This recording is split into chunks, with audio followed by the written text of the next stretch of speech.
হাতি মানুষের সংঘাত রুখতে নির্মীয়মান করিডর ভেঙে বিতর্কে। কেন্দ্রের প্রায় 50 কোটি টাকার প্রকল্পে দুর্নীতির অভিযোগ শাসকের। জঙ্গলমহলের হাতি মানুষ সংঘাত রুখতে কেন্দ্র সরকারের নেওয়া একটি উচ্চাকাঙ্ক্ষী প্রকল্প ঘিরেই এবার দানা বাঁধল বিতর্ক। ঝাড়গ্রামের গুপ্তমণি এলাকার 49 নম্বর জাতীয় সড়কের ওপর হাতিদের যাতায়াতের জন্য নির্মীয়মান ইকো প্যাসেজের একটি অংশ হঠাৎ ধসে পড়ায় নির্মাণের গুণগত মান নিয়ে তীব্র চাঞ্চল্য ছড়িয়েছে। অল্পের জন্য বড়সড় প্রাণহানি এড়ানো গেলেও 50 কোটি টাকার এই প্রকল্পের নিরাপত্তা নিয়ে প্রশ্ন তুলে দুর্নীতির অভিযোগে সরব হয়েছে রাজ্যের শাসক দল। বন দপ্তরের সুপারিশ মেনে জাতীয় সড়ক কর্তৃপক্ষ এই ইকো প্যাসেজ তৈরির কাজে হাত দেয়। প্রায় 100 মিটার দীর্ঘ এবং 7 মিটার উচ্চতার এই আন্ডারপাসটি এমনভাবে নকশা করা হয়েছিল যাতে হাতিরা রাস্তার নিচ দিয়ে নিরাপদে যাতায়াত করতে পারে এবং ওপর দিয়ে দ্রুত গতিতে যানবাহন চলাচল করে। 2025 সালে শুরু হওয়া এই প্রকল্পের লক্ষ্য ছিল 1.5 বছরের মধ্যে কাজ শেষ করা, কিন্তু গত বুধবার ঢালাই হওয়ার মাত্র কয়েক ঘন্টার মধ্যেই কাঠামোর একটি বড় অংশ হুড়মুড়িয়ে ভেঙে পড়ে। ঘটনার পরই নির্মাণ কাজে ব্যবহৃত সামগ্রীর মান নিয়ে স্থানীয় স্তরে ক্ষোভ তৈরি হয়েছে। জাতীয় সড়ক কর্তৃপক্ষের একাংশ পরোক্ষভাবে হাতিদের আনাগোনাকে দায়ী করার চেষ্টা করলেও স্থানীয়দের দাবি, গত কয়েকদিনে ওই এলাকায় কোনো হাতির দেখা মেলেনি, বরং নিম্নমানের সিমেন্ট ও রডের ব্যবহার এবং তদারকির অভাবকেই এই ধসের প্রধান কারণ হিসেবে চিহ্নিত করছেন তারা।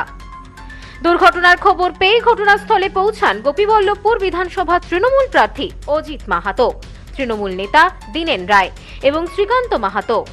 ধ্বংসস্তূপ পরিদর্শন করে তারা সরাসরি কেন্দ্রীয় সরকারের বিরুদ্ধে দুর্নীতির অভিযোগ আনেন। অজিত মাহাতো ক্ষোভ উগরে দিয়ে বলেন, প্রায় 50 কোটি টাকা খরচ করে এই গুরুত্বপূর্ণ প্রকল্প তৈরি হচ্ছে, অথচ ঢালাইয়ের কয়েক ঘন্টার মধ্যে তা ধসে পড়ছে। এটা স্পষ্ট যে নিম্নমানের সামগ্রী ব্যবহার করা হয়েছে।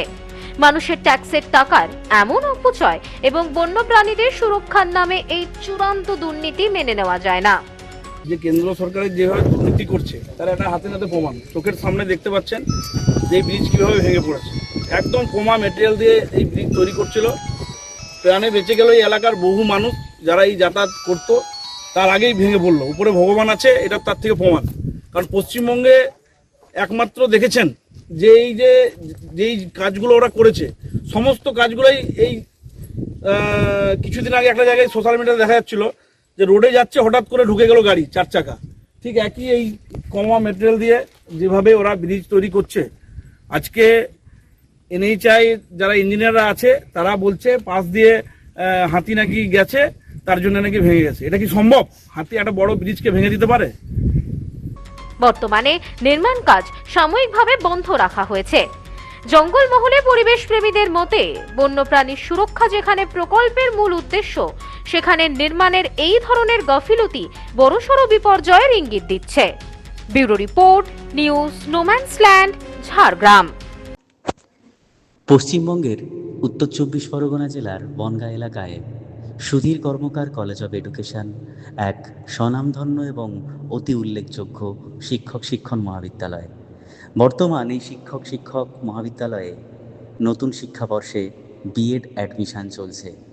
তাই বিএড অ্যাডমিশান নেওয়ার বিষয়ে যে সমস্ত শিক্ষার্থীরা আগ্রহী তারা অতি সত্বর কলেজের অফিসে এসে যোগাযোগ করবেন। আমাদের কলেজের ঠিকানা গোপালনগর, চরচালকি, বনগাঁ, উত্তর 24 পরগনা। পিন নম্বর 743235।